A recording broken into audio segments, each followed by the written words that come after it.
અને જય શ્રી કૃષ્ણ બોલો, કારણ કે મને આપણા જગતગુરુ શ્રી કૃષ્ણની યાદ આવી ગઈ. સાંસ્કૃતિક કાર્યક્રમ ઉજવવા માટે ભેગા થયા છે.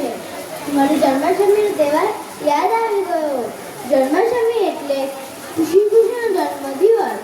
શ્રાવણ વદ 8મની મધરાતે શ્રી કૃષ્ણનો જન્મ મથુરાની જેલમાં થયો હતો. જન્માષ્ટમીને ગોકુળ આઠમ પણ કહેવાય છે. આપણને નવાઈ લાગશે કે શ્રી કૃષ્ણના બે માતા પિતા હતા, એક જન્મ આપનાર અને બીજા પાલક. જન્મ આપનાર માતાનું નામ દેવકી અને પિતાનું નામ વસુદેવ હતું, જ્યારે પાલક માતાનું નામ યશોદા અને પિતાનું નામ નંદ બાબા હતું.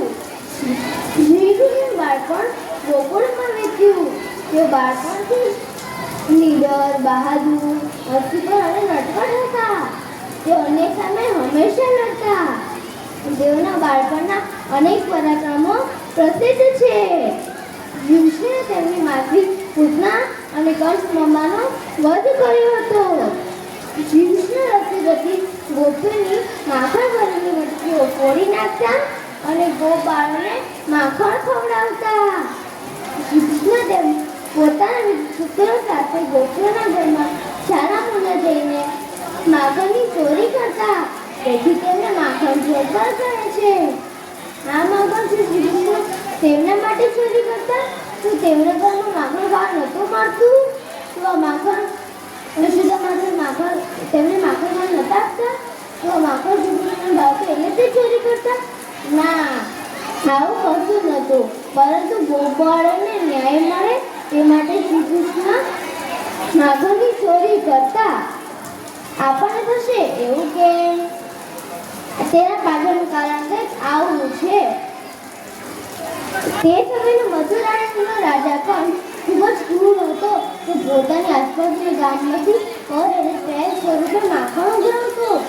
ગોકુળની ગોપીઓ પણ તેના ડરના કારણે પોતાના બાળકોને માખણ, દૂધ, દહીં ખાવા ન આપતી. તે દર રૂપે બધું જ માખણ, દૂધ, દહીં મથુરાજીને આપી આવતી.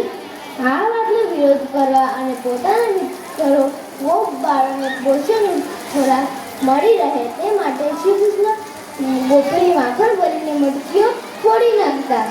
અરે હા, તમને એક વાત બોલવાનું ભૂલી ગયો.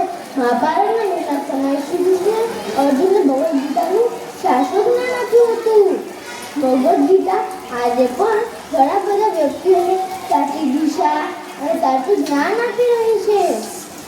કૃષ્ણે તો પોતાની વાંસળીના સૂરથી ગોપીઓનું મન મોહી લીધું હતું. તેમની વાંસળીના સૂર સાંભળી ગોપીઓ ઘેરી બની પોતાના અધૂરા કામ છોડી દેતી અને રાસ રમવા તૈયાર થઈ જતી. અને આમ શ્રી કૃષ્ણના પરાક્રમોના અનેક પ્રસંગો છે જે તે યાદ કરવા બેસે તો આપણું આખું જીવન ઓછું પડે. આપણા ભારત દેશમાં જન્માષ્ટમીનો તહેવાર ધૂમધામથી ઉજવાય છે અને મટકી ફોડનો કાર્યક્રમ પણ યોજવામાં આવે છે.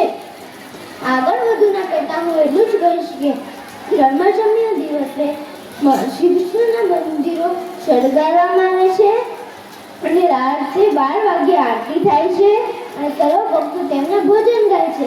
ચાલો આપણે પણ ગાઈએ. નંદ ઘેરા આનંદ ભયો, જય કનૈયા લાલ કી, હાથી ઘોડા પાલકી, જય કનૈયા લાલ કી. નંદ ઘેરા આનંદ ભયો, હાથી ઘોડા પાલકી. જય શ્રી કૃષ્ણ. Thank you.